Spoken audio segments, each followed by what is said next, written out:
Welcome, my dear students. Let us start our 44th lesson, and our topic is poetic devices or figures of speech, or we also call them as poetic techniques. In our previous lesson, we discussed two poetic devices, simile and metaphor, and today we will be discussing other poetic devices. First we will start with personification.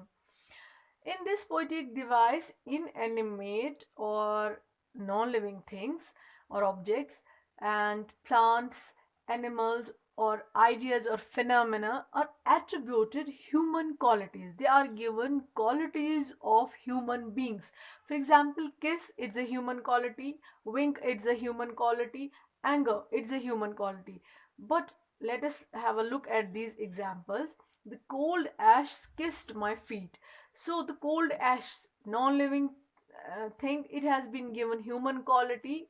Here touching, we haven't used the word touched actually, but we have used the word kissed. So it has been given with a special something, made it special. So this is personification.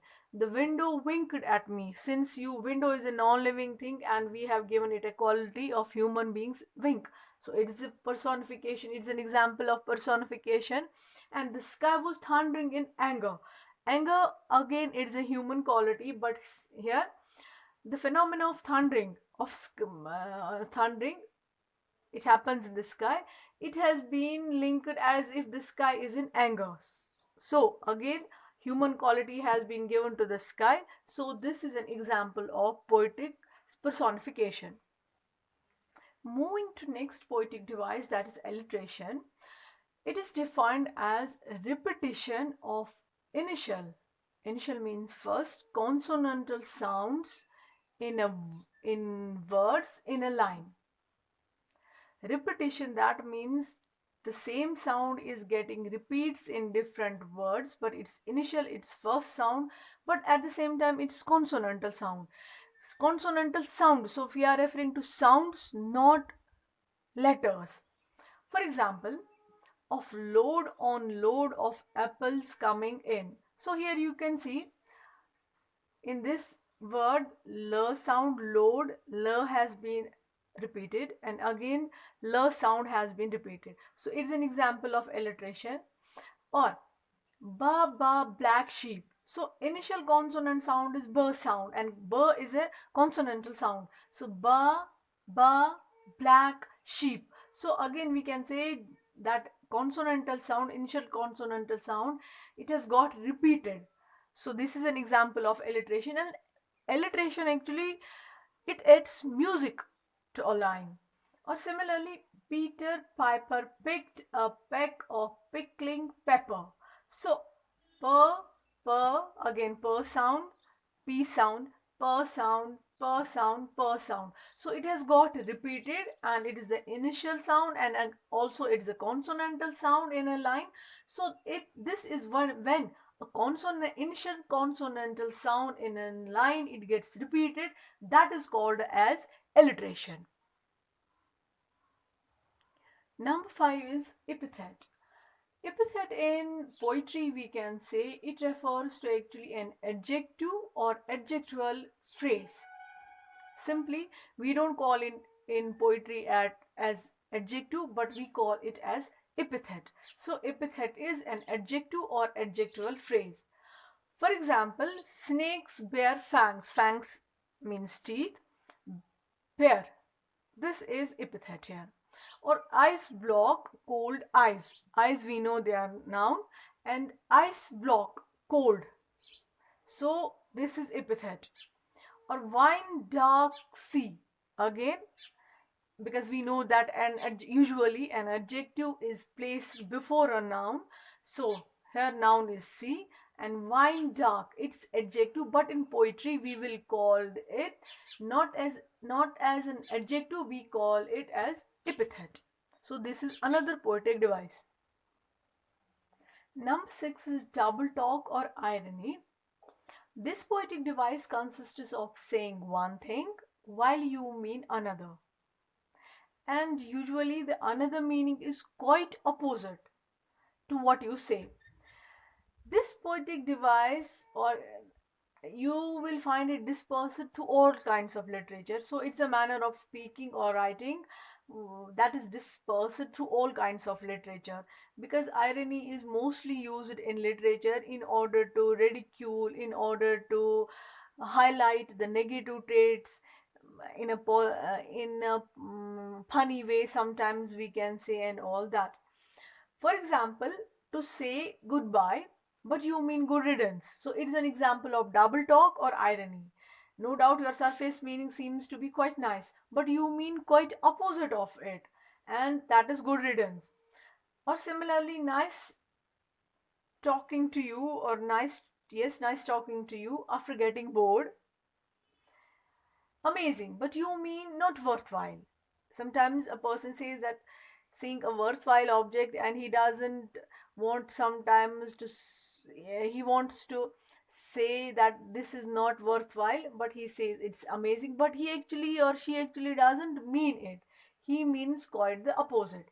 So double talk or irony, you will find it is present in all kinds of literature, and it consists of saying one thing while you mean quite opposite of quite opposite.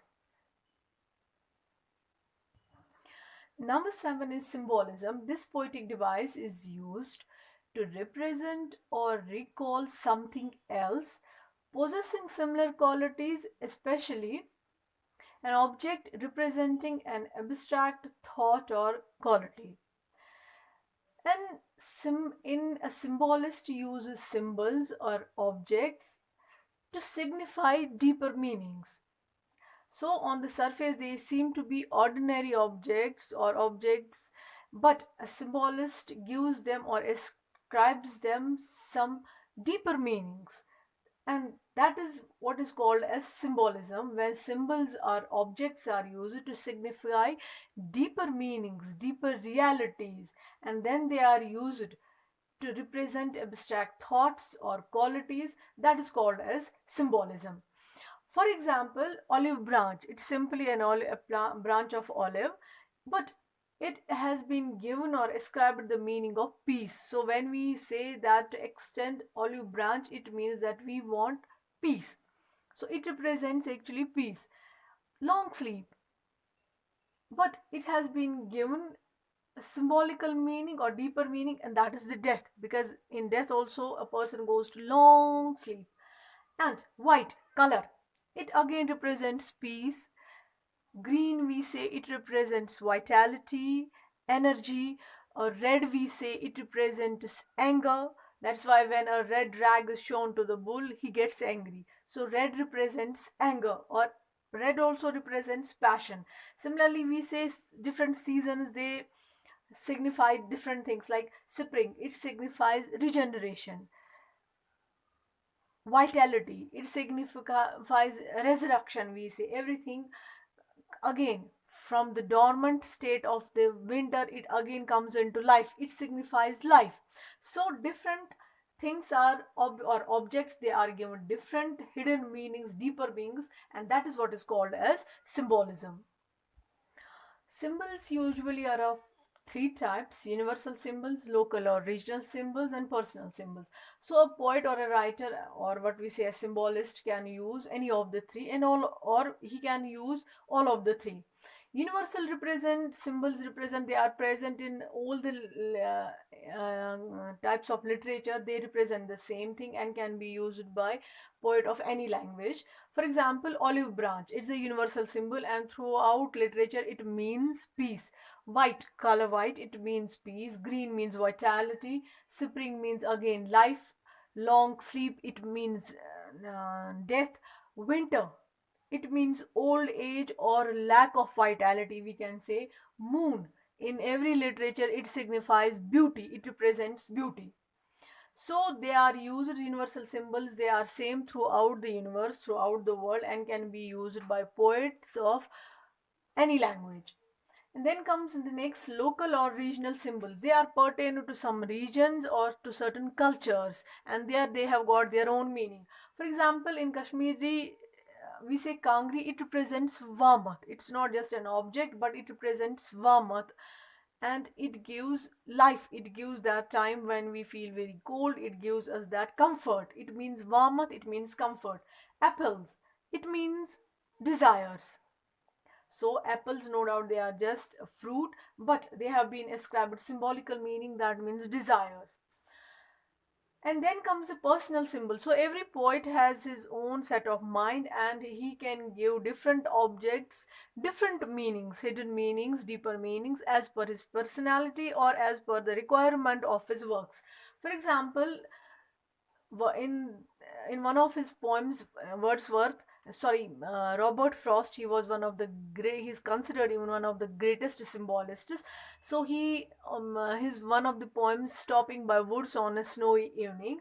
Yeah, there the woods, word woods, they have been given the deeper meaning, and that is the temptations in life.